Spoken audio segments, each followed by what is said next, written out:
Hello everyone, welcome back to my channel. Today's topic is preparation, properties, uses and environmental impact of Teflon. What is Teflon?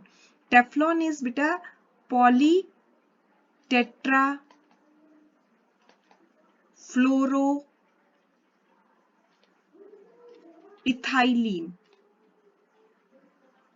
also known as P poly tetra T fluoro F ethylene E PTFE and जब polymer आपका PTFE है means monomer used. Monomer कौन सा use हुआ होगा इसमें? Poly आगे से हटा देते हैं, पॉली हम पॉलीमर के लिए यूज करते हैं जनरली, तो टेट्रा फ्लोरो इथाइलिन। अब टेट्राफ्लोरोइथाइलिन क्या है? इथाइलिन क्या होता है बेटा? Ethene, CH2 double bond CH2, this is ethylene, this is ethylene. अगर हम इसमें टेट्रा मीन्स 4, फ्लोरो फ्लोरीन ग्रुप लगा दें तो दैट विल बिकम टेट्राफ्लोरोइथाइलिन। तो ये दो हाइड्रोजन हट के बेटा दोनों कार्बन पे अगर इसकी जगह फ्लोरीन ग्रुप आ जाता है CF2 तो ये बन जाएगा आपका टेट्राफ्लोरोइथाइलिन। हम ये मोनोमर यूज करते हैं पॉलीमर टेफ्लॉन बनाने के लिए, और टेफ्लॉन की फुल फॉर्म होती है पॉली टेट्राफ्लोरोइथाइलिन PTFE। तो अब देखते हैं इसकी पॉलीमराइजेशन क्या होती है। पॉलीमराइजेशन या हम प्रिपरेशन जो बोलते हैं, प्रिपरेशन अगर आती है तो बेटा simple, it is prepared by addition polymerization. Addition polymerization वो होता है जिसमें कोई साइड मॉलिक्यूल एलिमिनेट नहीं होता। No side product is eliminated, no side product is eliminated during its formation. जब ये बनता है तो कोई साइड प्रोडक्ट एलिमिनेट नहीं होगा। Usually formed with free radical mechanism. Free radical mechanism क्या होता है उसके लिए आप सेपरेट वीडियो देख सकते हैं जिसका लिंक जो है डिस्क्रिप्शन बॉक्स में अवेलेबल है। अब हम इसकी डिटेल में दोबारा नहीं जाएंगे, आप वहां से देख सकते हैं कि what is free radical mechanism, उससे ये बनता है। तो हम n नंबर ऑफ मोनोमर लेते हैं CF2, ठीक है, ये हमारा क्या है टेट्राफ्लोरोइथाइलिन। जब बेटा आप इसको high pressure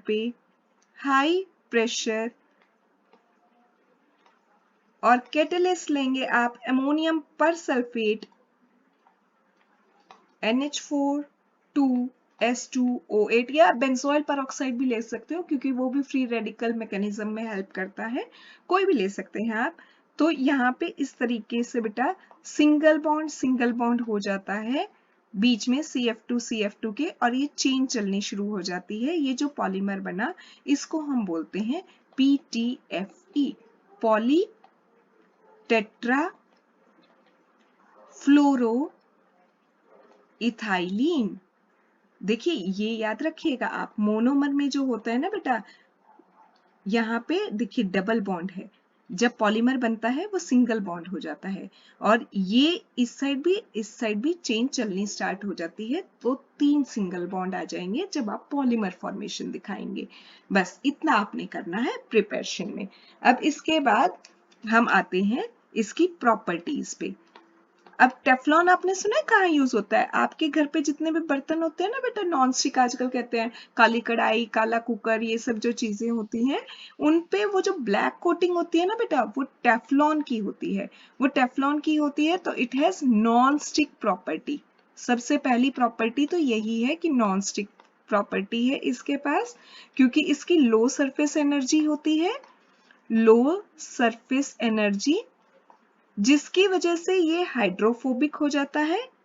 it is hydrophobic hydrophobic, phobia मतलब डर लगता है इसको पानी से, ठीक है, हाइड्रो वाटर से, और ये नॉन रिएक्टिव होता है, जल्दी से ऑयल वगैरह के साथ भी रिएक्ट नहीं करता, तभी तो आप उसमें खाना बना पाते हैं हीट करके, ठीक है। ये एक सीधा सीधा लीनियर पॉलीमर है जो कि एडिशन पॉलीमराइजेशन से बन रहा है विद मैकेनिकल स्ट्रेंथ, स्ट्रेंथ अच्छी होती है इसकी, with mechanical strength,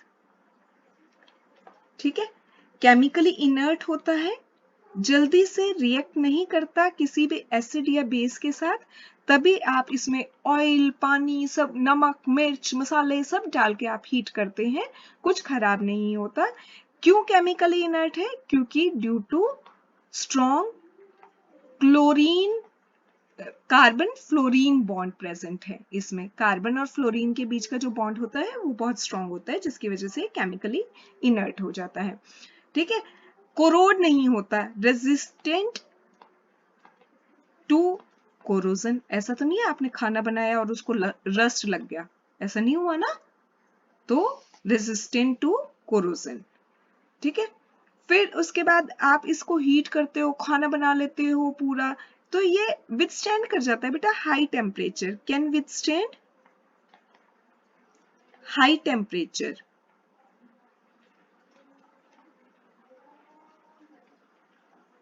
up to 300 degree Celsius तक भी खराब नहीं होता जनरली, ठीक है। इलेक्ट्रिक इंसुलेटर का भी काम करता है, इलेक्ट्रिक इंसुलेटर, करंट पास नहीं होता इजीली इसके थ्रू, ठीक है। ये इसकी कुछ प्रॉपर्टीज हैं। फिर आप इसके यूजेस लिख के आएंगे या एप्लीकेशंस लिख के आएंगे, यूजेस या एप्लीकेशन पूछी होगी एग्जाम में, तो कहाँ कहाँ यूज हो रहा है? एक तो कुकवेयर में यूज हो रहा है as a non stick coating on non stick utensils, ठीक है, used in making gaskets and seals, इसका लो कोफिशिएंट ऑफ फ्रिक्शन होता है, low coefficient of friction, so used as lubricant, lubricant का भी काम करता है, तो आप ये सब इसके यूजेस लिख के आ सकते हैं, ठीक है। अब इसके बाद बेटा ये पूछेगा कि एनवायरनमेंट पे क्या इम्पैक्ट है टेफ्लॉन का। हाँ जी, फायदेमंद लग रहा है आपको एनवायरनमेंट के लिए या नुकसानदायक लग रहा है?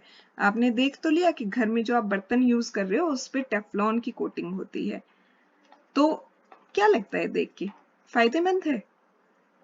चलिए बात करते हैं इसकी कि क्या एनवायरमेंटल इम्पैक्ट है।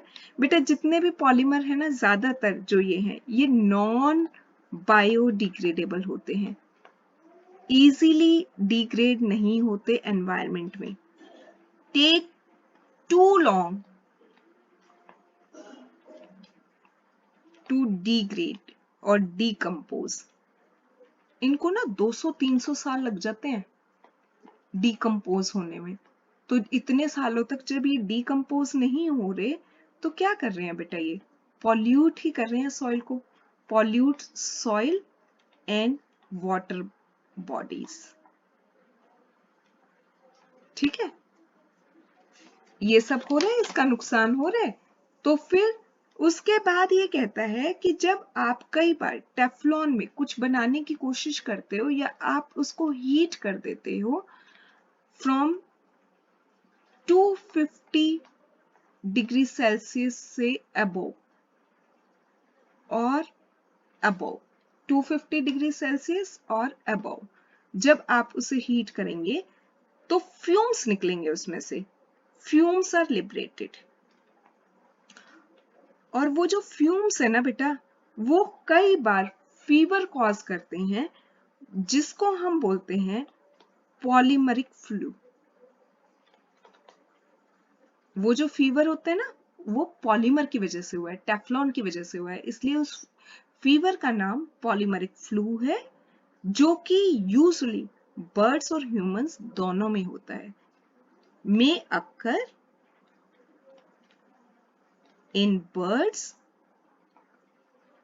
as well as humans। ठीक है, तो इसके नुकसान भी हैं।